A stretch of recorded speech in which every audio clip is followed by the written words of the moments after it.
Thrifted jean jacket? Check. Paint's ready? Check. Let's turn plain old denim into some wearable art that's fun, bold, and long-lasting.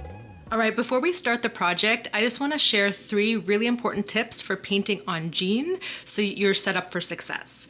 So the first tip is, and it's a very common question, what type of paint to use on jean material?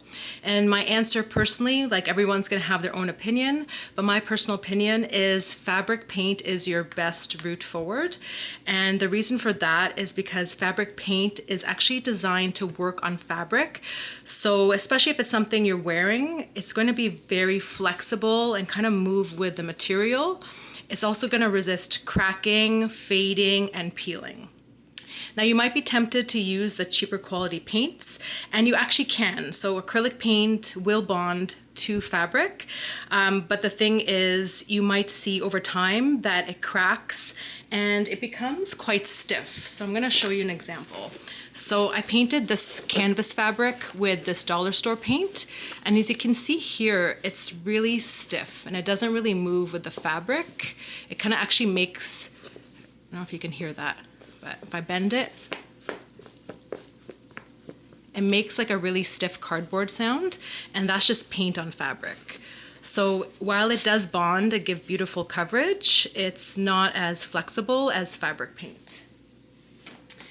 And I have another example to show you. So I have a piece of fabric paint that I've left to dry, and I have some dollar store paint that I've left to dry. So 2 little kind of swatches of it.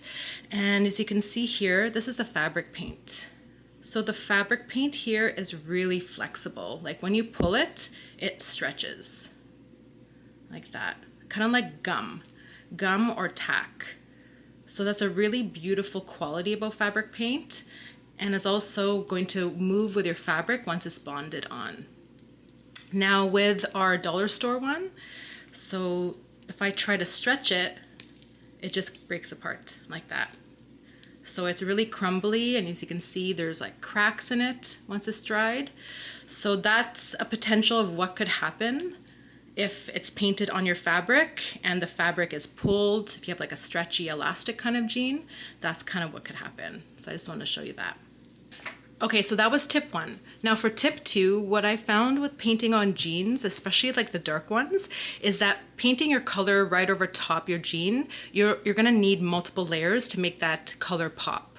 So instead of that, what you can do is you can paint a base layer of white paint and then let that dry, and then you'll just need 1 coat of color, and it's gonna be super vibrant and bright.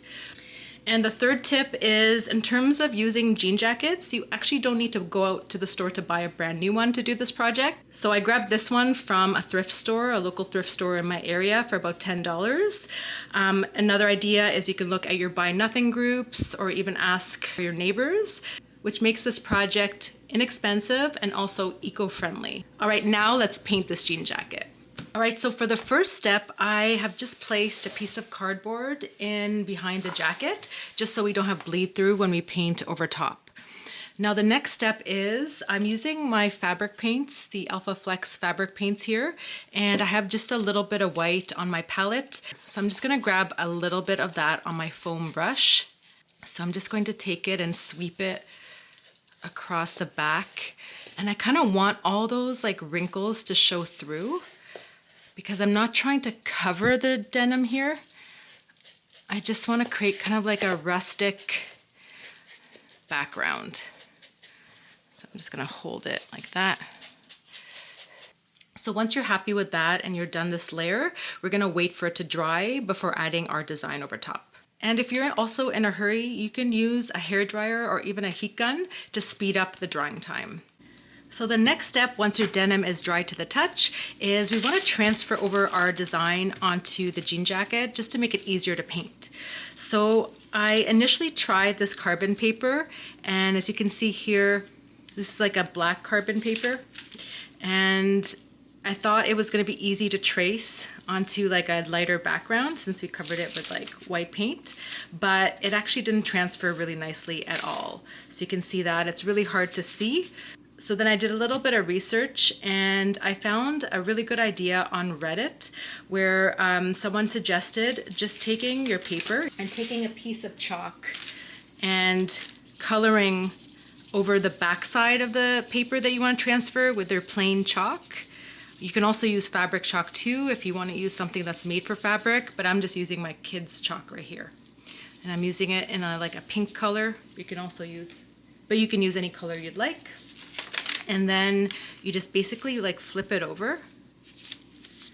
And then you also want to make sure that your design is on a flat surface and it's not like soft underneath. So you want to unfold your jacket to make it super flat, and you want it to be on a super hard surface.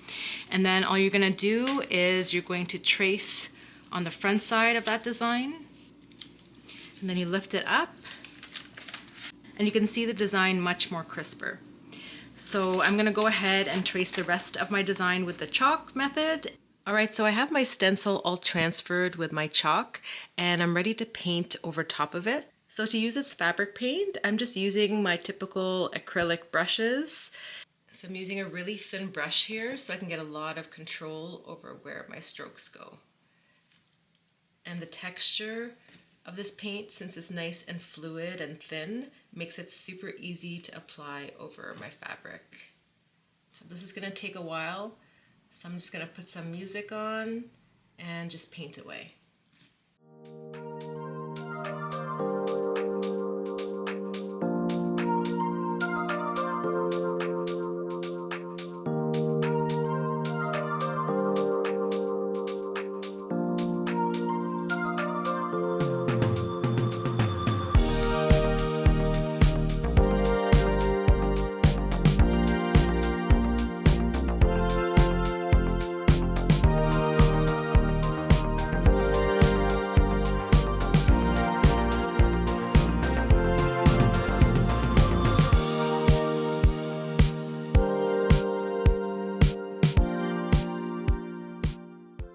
All right, so the last step before you can wear your jacket is I would let the paint dry for about 24 hours just to make sure it's like properly bonded onto the fabric. And then to really seal it onto the fabric, especially if you're using fabric paint, you're gonna want to heat fuse it. So I've just got a piece of parchment paper here and I'm just gonna lay that over top. And then I'm just gonna take an iron and I'm just gonna iron it over top like this to really seal all of that paint onto the fabric. And the other thing here too is that if it hasn't properly dried, the paint might actually go onto the parchment paper. So if you see that happening, then you want to leave it dry for another few hours and then retry again. And this is just going to make sure that once you wash it, the paint is going to stay stuck on your fabric and not going to peel and crack. There we go. So I just want to quickly show you the back side of this jean jacket because I used quite a bit of paint here, a few layers, and the jean material is really thick, so most of it didn't seep through the other side, but there's some places where it did. So that's one thing to keep in mind when you're painting on fabric and jeans, is that it could seep through the other side, but this is like the inside of the jacket, so it doesn't matter as much.